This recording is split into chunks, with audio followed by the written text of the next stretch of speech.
La codépendance affective n'existe pas. Et avant que certains coachs viennent me sauter à la gorge, je vais m'expliquer. Une analogie puissante dont il faudrait que je retrouve l'auteur. C'est...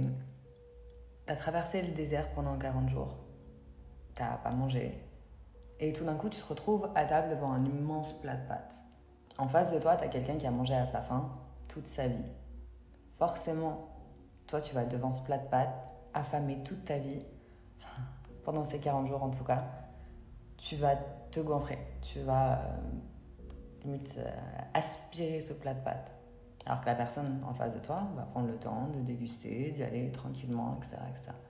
C'est la même chose avec l'amour. En fait, quand on t'a supprimé ce besoin vital, quand on t'a pas donné ce que tu méritais, tu vas aller le chercher d'une manière ou d'une autre. Et ça peut sembler excessif. Ça peut sembler too much. Alors c'est pas dire que ça entraîne pas des comportements qui peuvent être même toxiques.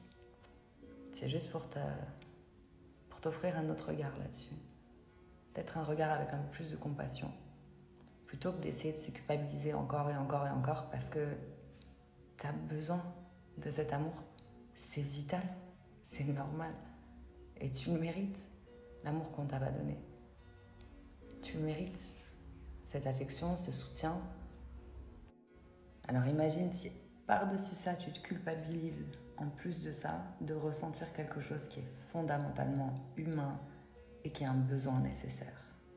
C'est comme si tout d'un coup, tu prenais un petit enfant de, je sais pas, 2, 3, 4 ans et que tu lui disais c'est pas bien, c'est pas bien, c'est pas bien. Alors que cet enfant-là, il cherche juste du réconfort et de l'amour. Et c'est ok, et c'est normal. Et t'as le droit de ressentir ce que tu ressens. Et t'as le droit d'être exactement là où tu es.